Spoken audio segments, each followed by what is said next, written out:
I'm Dangerholm, and today we're going to do a full bike check for my new gravel-focused Scott scale build.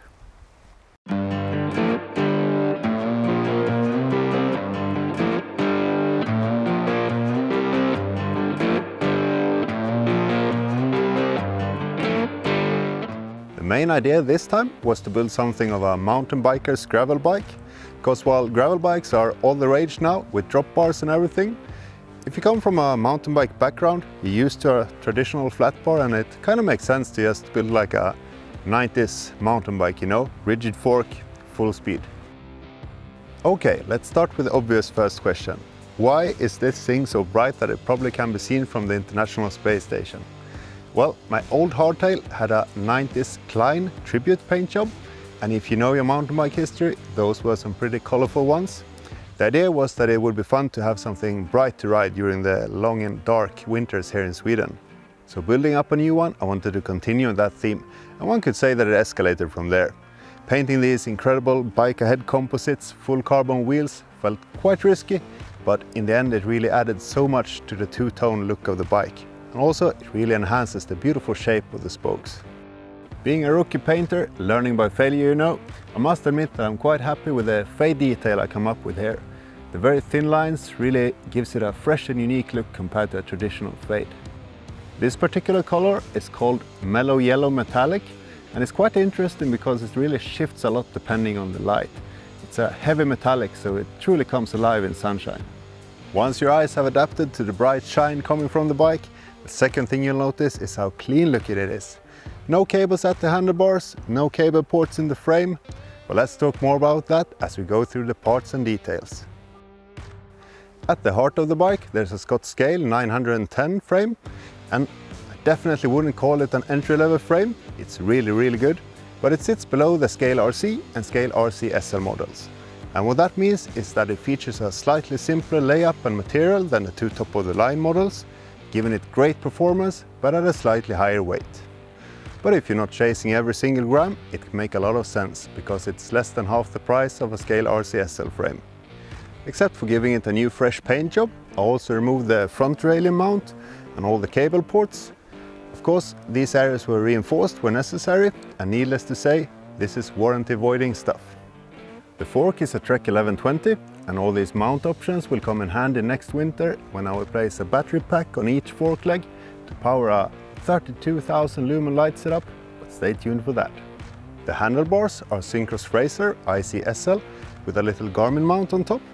And one of the main benefits with these one-piece carbon units is that you can build them with continuous carbon fibers going all the way from the stem section to the handlebar ends, making for a very good strength to weight ratio.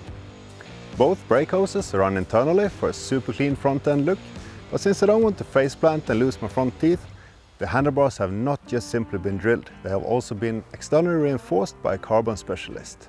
But after a lot of finishing work, you can barely tell that they're not stuck. Still, don't just go and drill your handlebars now, guys. The brake hoses enter the stereo tube thanks to a custom-made setup to keep things safe. Then the rear brake hose exits out into the frame, and the front brake hose continues down and exits at the bottom. In order not to damage the rear brake hose from turning the handlebars too much, there's also a built-in steering stop.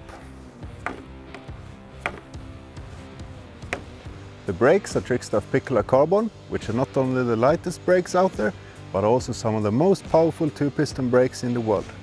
Absolutely beautifully made, all CNC machined, and with the lever blades running on 4 little bearings each, the lever feel is incredibly nice and smooth. One special detail is the new couplings available for them, which have been developed for internal or semi-internal routing. It changes the angle of the hose, so instead of pointing towards the front, like on a traditional brake, it angles the hose in towards the handlebar. While we're up here, we should talk about the stealth-looking sittable twister controllers for SRAM axis. These replace the standard controllers and works without any complicated mechanisms or springs, simply with small, strong magnets. It gives them a surprisingly tactile and distinct feel. What's also really cool is that you can 3D print shifter rings to get them in any size or shape that you prefer. Think these are a little too small? No problem, just have bigger ones made. Want to be able to shift when you ride with your thumbs on top of the handlebars? No problem, just add pedals there too. Normally they are plug and play with the SRAM blip box, so you take the box and place it, for example, under your stem or hide it inside your frame and run the cables there. But on this bike I'm running a very custom setup with the cables going underneath the synchro grips and then the electronics sit inside the handlebars. The expected battery life is about 5 to 8 years.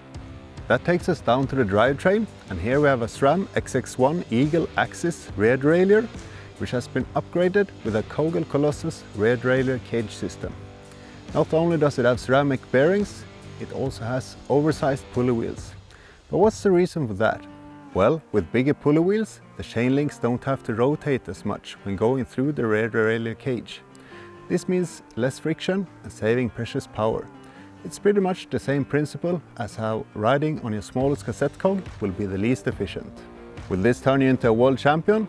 Well, definitely not, unless maybe you're actually fighting for a gold medal. But even marginal gains are gains. It's pretty much no different than Kashima coating or titanium bolts. The devil is in the details. Matched with a Kogel ceramic bottom bracket up front, things certainly spin well. The cranks are SRAM XX1 Eagle Dub with a machined preload adjuster from Kogel replacing the standard plastic one. And the chainring is a 40-tooth Garbaruk.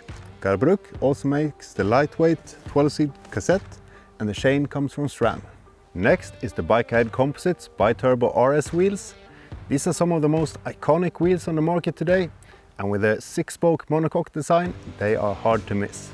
I guess the name comes from how you can see them as two turbofans with a bit of imagination. Handmade in Germany, they have a 27mm inner rim width, DT Swiss hub internals, and a 95 kg rider weight limit. Here they have also been upgraded with ceramic bearings. The weight is from 1250 grams. The brake discs are trick stuff, mounted with really nice center lock adapters, also from Bikehead. What I can say about riding these wheels is that they're not uncomfortably stiff as one might think, but they sure are incredibly responsive, and especially so when accelerating. For tires, I'm running Continental Speed King. These are by far the fastest tires I've ever ridden on gravel, and while the acceleration grip is actually really good, they're obviously not confidence inspiring during braking or in corners. Part of what makes them so fast is the race sport casing, but that also makes them very difficult to run tubeless. So I'm running Tubolito tubes. To continue with the Made in Germany theme, we have a Schmolke TLO seat post and a Thun Speed Needle 2020 saddle.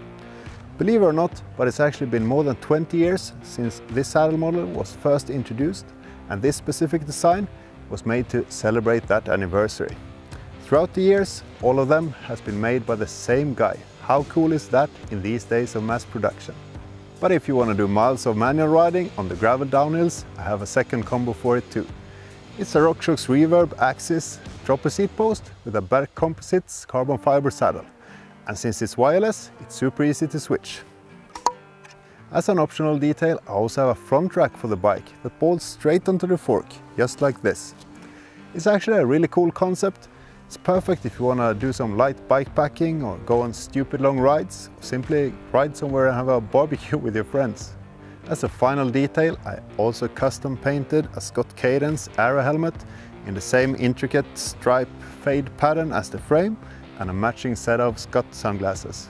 Bit over the top? Yeah, but why not while we're at it? So that's it, the 7.5 kilo Scott Scale Gravel. With its bright paint job, I don't expect everyone to like it. Sure will be a bit of a love it or hate it bike, but either way, it's a bike to remember, and I'm sure that if you ever came across it in the woods, it would make you smile.